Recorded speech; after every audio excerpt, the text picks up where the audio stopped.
Breathing. So today I'm going to share thoughts on something actually that one of my friends showed me and shared with me, and it's not something I've been unaware of happening in the world, but I've never actually seen it like in an article for something that's close to home. So what it is in a school in the UK, actually it wasn't in London where I am, but in the UK, a child was allowed to identify, and it's a junior school, which means kids up to about 11, was allowed to identify as being a fox, and the local council said that's okay. And my first thought was to kind of laugh because it's kind of ridiculous, and there's even an article connected with that where a therapist and a psychologist and an anatomist all say that there's no way that a person, a human being, can identify and actually be identifying with another species. That's not possible. Just because they say it, which is obviously true, we know that you can't identify as being a bush either or a box. But on a more serious note, what I thought was, isn't it really sad?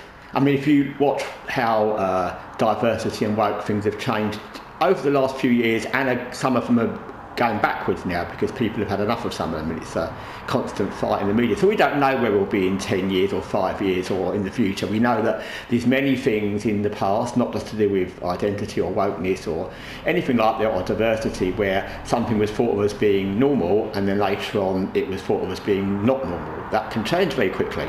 So the fact that we're allowing children to identify with being animals is actually scary, because obviously in those schools all the other kids are told you can't laugh, and because naturally when I was at school, and I'm sure you guys, if you're at school, that would have laughed if someone said they were a fox, and that would have been fine because it would have been funny and they would have just been a fox, everyone would have laughed and they'd have played along, and then they'd have got over that phase.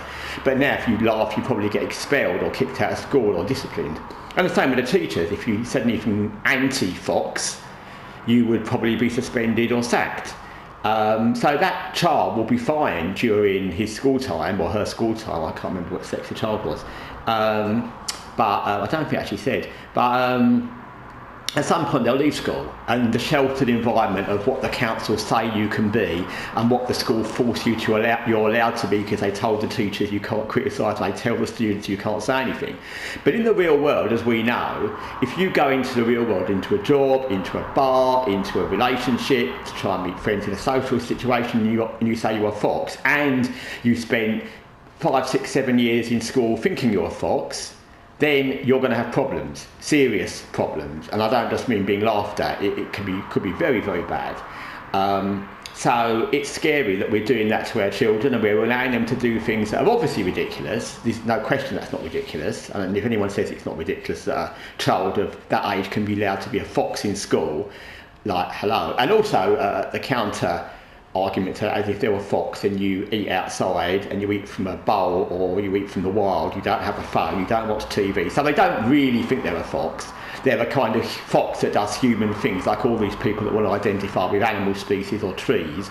They aren't really a tree, and even they know they're not a tree or a cat or a dog or a fox or a horse, because they want to be all the best parts of both. Like a kid would identify with being a horse, but I'm a horse that watches TV and has regular meals and eats from a plate and drinks from a cup and has a mobile phone and a social media account probably. So they all know that they're not really doing that, because if they were, they'd want to be the actual animal and do what the animal does, but they want to be like the fairy tale idea of what a human doing that would be, which is fine for kids, but not for someone being told they can just be there and identify with that, because like I said, later in life that's going to cause immense problems for these people, especially if over many, many years they've been told that's fine. And we all know in life we've, just people that are spoiled, and I'm not saying these kids are spoiled in the same way, but it's the same idea, just with people that are spoiled.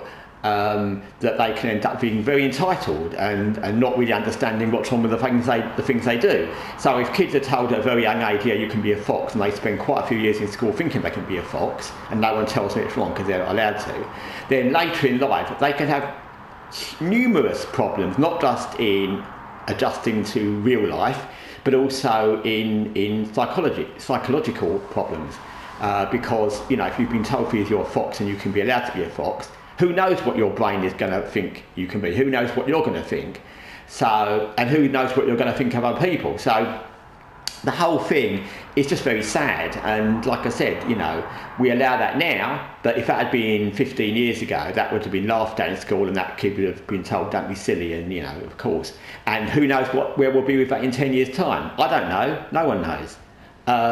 So it's just something I thought, it's just one of those things in society where people want to be able to do anything they want without like thinking it through and thinking, you know, I don't know what the parents are doing. Do they say to their child, yeah, if you want to be a fox, you can be a fox? And like I said, that's fine at home. You know, have a fairy tale imagination, have an imaginary friend.